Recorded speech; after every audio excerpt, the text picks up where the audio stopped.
Welcome back. I hope you had a very productive week. And today I want to talk about something that is an issue for a lot of leaders. And it's really a big question. And that question is, do you trust your team to perform? And I see this all the time with my coaching clients. There's this lack of trust. They may say they trust their team, but at the end of the day, they're really unwilling to give them the responsibility and the accountability that needs to get done. And as a result, the leader ends up burning out, getting tired, even building resentment toward the team. So what I want to talk about today is, what are the elements of trust that you can have in your team when it comes to performance? And then what can you do to build up your own trust in them so that you can really effectively utilize them and stop carrying the burden all yourself? So the first element of trust I want to talk about is the trust that they will follow through, that they will be accountable. This is a big one. A lot of times we've heard the old adage, if I want the job done, I need to do it myself. And this is often the thing that really new leaders struggle with first is, I can't trust them to get it done, so I'm going to have to go and do it. Well, there's ways that you can get at this and you can start developing that trust. And the first thing is you want to encourage and develop this culture of open communication, both ways. You want it to be a dialogue, you want it to be all throughout your team. Start by doing some one-on-one meetings. Make sure you're doing these regularly, every week, every 2 weeks. Have your meetings, get comfortable that your people are making progress on the items that you want them to make progress on. Also, while you're doing this, it's really important to have very fair feedback. Now, fair feedback is both ways.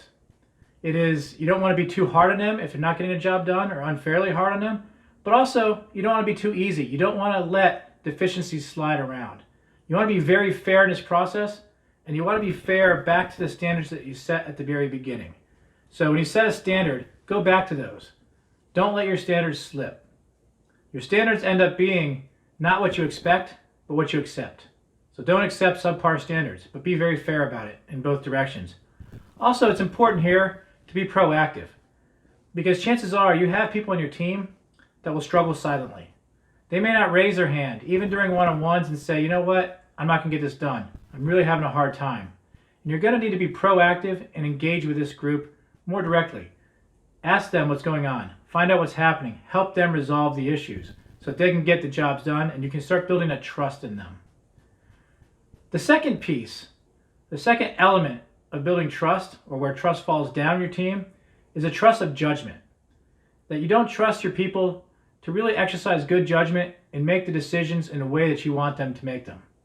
So where I see this is the manager that sits there and has to make every decision for people. And it really does. It builds up a lot of frustration. Why do I have to make these decisions? I'm paying them to make the decisions. Well, more often than not, the root cause is you don't trust them to make those decisions. So how do you build that trust? First of all, you've got to build a habit in them to, number one, make the decision, and number two, make the decision in a way that you want them to make the decision. So what you can do there is start by talking through your own decisions. So when you make decisions, especially ones that are visible to the team, walk them through what you thought about, what things you considered, what things you weighed, the pros and cons, how you made that decision.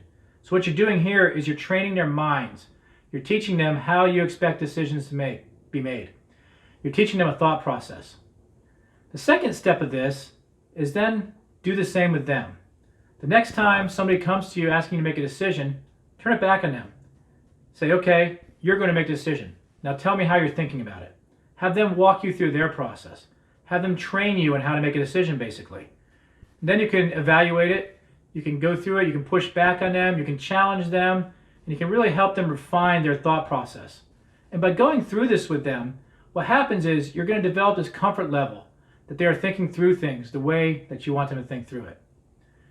The second thing that's really important when you're trying to get past this hurdle, past this element, is you've got to be willing to accept failure. You have to be able to address failure in a way that is curious and not judgmental.